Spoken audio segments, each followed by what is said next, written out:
Apakah kalian percaya dengan pemikiran bahwa beberapa orang memang pantas mati? Dalam beberapa kasus, pengadilan menerima pembunuhan dengan alasan pembelaan diri untuk melindungi nyawa. Tetapi keputusan itu tentunya merupakan suatu dilema. Kasus hari ini adalah kisah tragis tentang seorang wanita yang harus menderita di bawah pengaruh mengerikan ayahnya dalam sebagian besar waktu hidupnya, sampai dia memutuskan bahwa dia sudah muak.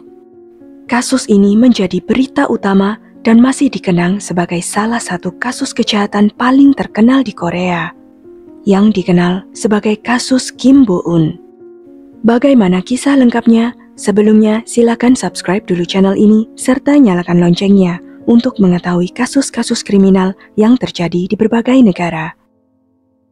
Pada 17 Januari 1992, sebuah kantor polisi di kota Cheongju di Provinsi Gyeonggi Utara menerima telepon darurat dari seorang wanita yang mengatakan bahwa seorang perampok telah masuk ke rumahnya. Perampok tersebut telah melarikan diri ketika polisi tiba di rumah tersebut.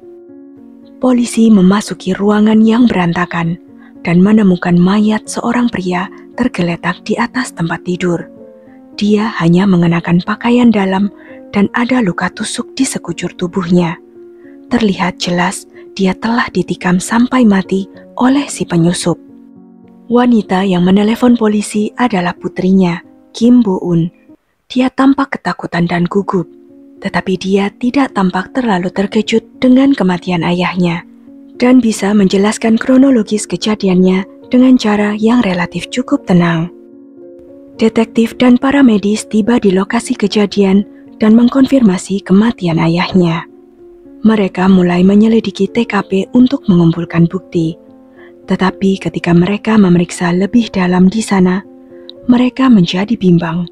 Karena petunjuk menunjukkan bahwa ini bukan hanya pembunuhan dan perampokan semata. Pertama, si pencuri membunuh sang ayah dan mencuri semua uang dan barang berharga di rumah, tetapi meninggalkan putrinya tanpa terluka. Juga perampok itu memasuki rumah pada malam hari, tetapi tidak ada tanda-tanda orang luar telah menerobos masuk. Sang ayah yang meninggal berada dalam kondisi berbaring telentang, tanpa menunjukkan tanda-tanda perlawanan, yang tentu saja aneh bagi polisi. Biasanya perampok bertujuan untuk mencuri uang, tetapi dalam kasus ini, sang ayah tampaknya yang menjadi sasaran, karena dia ditikam secara fatal beberapa kali. Polisi kemudian menemukan sidik jari di TKP yang dipastikan milik seorang pria berusia 21 tahun bernama Kim Jin-kwon. Menariknya, pria itu kuliah di universitas yang sama dengan putri korban, Kim Bo-eun, yang menelepon polisi. 2 hari setelah kejadian, polisi menangkap Kim Jin-kwon dan mempertemukannya dengan putri korban untuk memeriksa apakah dia mengenalnya. Ketika Bo-eun melihat pria itu, dia terjatuh dan dengan menangis, dia mengaku kepada polisi bahwa dialah yang membunuh ayahnya. Kim Bo-eun juga segera ditangkap setelah membuat pengakuan tersebut. Apa yang sebenarnya terjadi? Berdasarkan pengakuannya kepada polisi, Bo-eun menghabiskan sebagian besar waktunya di rumah dan jarang keluar ketika dia masih muda. Tetapi ketika dia kuliah, hidupnya menjadi jauh lebih menarik karena dia menyukai kehidupan kampus dan jatuh cinta dengan Kim Jin-kwon yang menunjukkan kepadanya bahwa hidup bisa penuh dengan kebahagiaan dan penuh kehangatan. Namun, Bo-eun merasa bahwa kegelapan di dalam dirinya semakin menekan kuat saat hubungan mereka semakin dalam. Suatu hari, dia akhirnya membuka rahasia tergelapnya kepada pacarnya itu. Dia menangis dan mengatakan bahwa dia tidak layak bersama seorang pria sepertinya. Kisah yang dia ceritakan kepada Jin-kwon sangat mengejutkan. Ketika Bo-eun berusia 7 tahun, ibunya menikah dengan seorang pria bernama Kim Young-oh. Awalnya mereka menjalani kehidupan bahagia selama 2 tahun pertama mereka bersama. Tetapi ketika dia berusia 9 tahun, Kim Young-oh mulai menyentuhnya ketika ibunya tidak ada di rumah. Ayahnya kemudian selalu meruda paksanya setiap kali dia mendapat kesempatan. Suatu hari, ibunya melihat apa yang suaminya lakukan terhadap putrinya. Namun ibunya terlalu takut untuk menentang suaminya, karena Kim Jung-oh adalah pria yang kasar dan kejam. Setelah ketahuan, ayahnya malah menjadi lebih berani, dan dia meruda paksanya kapanpun dia mau, bahkan di depan istrinya. Ada kalanya ayahnya berhubungan paksa dengan keduanya secara bersamaan. Setelah dia berusia 12 tahun, ayahnya meruda paksanya hampir setiap hari, bahkan ketika dia sedang menstruasi maupun ketika dia sedang mandi. Ayahnya sering menunjukkan kepadanya video cabul dan sadis, serta memaksanya untuk melakukan yang sama.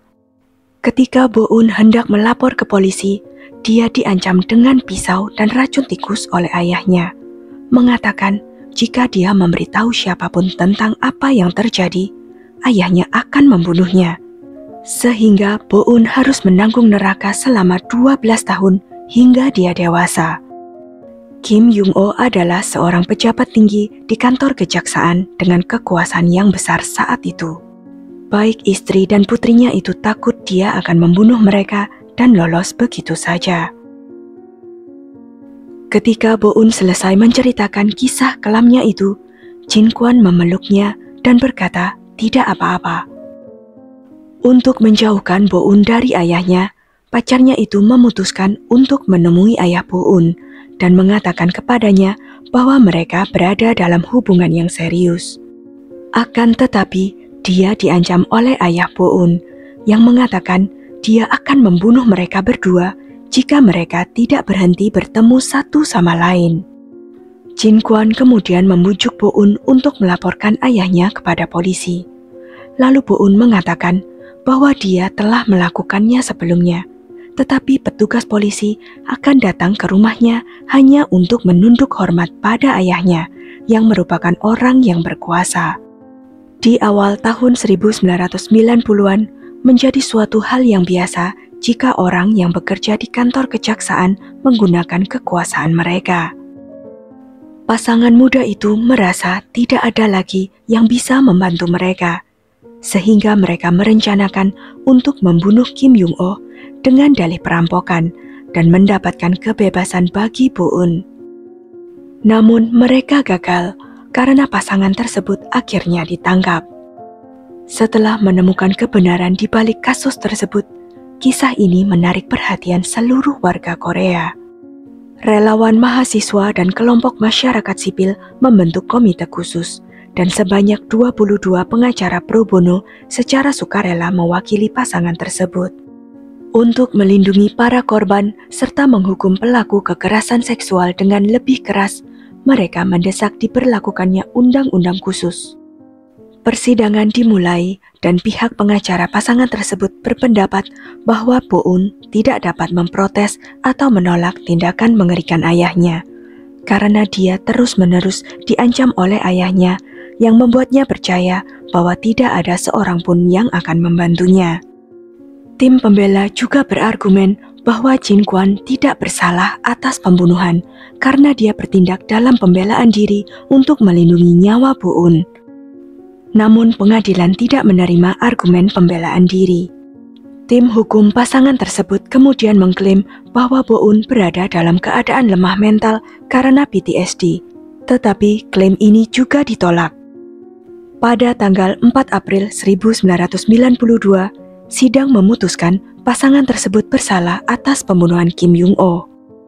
Kim Jin Kwon dijatuhi hukuman 7 tahun penjara, dan Kim Bo-eun dijatuhi hukuman 5 tahun penjara. Mereka kemudian mengajukan banding, dan hukuman Jin Kwon dikurangi menjadi 5 tahun penjara, sedangkan hukuman Bo-eun diganti menjadi dalam masa percobaan selama 5 tahun. Pada tahun 1993, pemerintahan Kim Yong-sam mengabulkan pengampunan khusus kepada Kim Bo-eun, dan hukuman Kim Jin Kwon juga dikurangi menjadi setengahnya. Ia dibebaskan dari penjara pada tanggal 17 Februari 1995. Kasus tersebut menghidupkan kembali seruan untuk diberlakukannya undang-undang khusus untuk melindungi korban kekerasan seksual. Menyusul kasus serupa pada tahun 1991 yang melibatkan korban penyerangan bernama Kim Bun-nam yang membunuh pelaku kekerasan di masa kecilnya. Hasilnya, pemerintah Korea memberlakukan undang-undang tentang penghukuman kejahatan seksual dan perlindungan korban pada bulan Januari 1994 dengan tujuan untuk memperkuat hukuman terhadap kekerasan seksual. Undang-undang tersebut memuat pasal-pasal tentang penghukuman dan penyidikan kejahatan serta pasal-pasal yang berkaitan dengan perlindungan terhadap korban. Hal ini mencakup pendidikan preventif dan pendirian serta pengoperasian pusat konseling dan tempat penampungan bagi korban kekerasan. Sementara masyarakat Korea sedang membuat kemajuan menuju hukuman yang lebih berat bagi pelaku kekerasan anak, namun hal ini masih jauh dari harapan.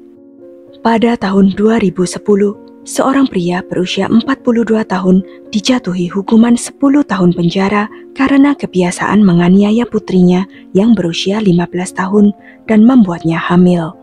Karena itu adalah hukuman pertamanya dan dia telah berusaha semaksimal mungkin untuk menghidupi keluarganya setelah perceraiannya. Pengadilan kemudian malah mengurangi hukumannya menjadi 7 tahun. Tidak ada keraguan bahwa pelecehan anak, terutama yang dilakukan oleh anggota keluarga, merupakan pengalaman traumatis yang memiliki efek jangka panjang sepanjang hidup korban, dan seharusnya hukuman yang sepadan harus dijatuhkan. Bagaimana menurut pendapat kalian? Sekian kisah kali ini. Jangan lupa untuk klik like, share, subscribe, dan komen ya pendapat kalian. Sampai jumpa lagi di video-video selanjutnya.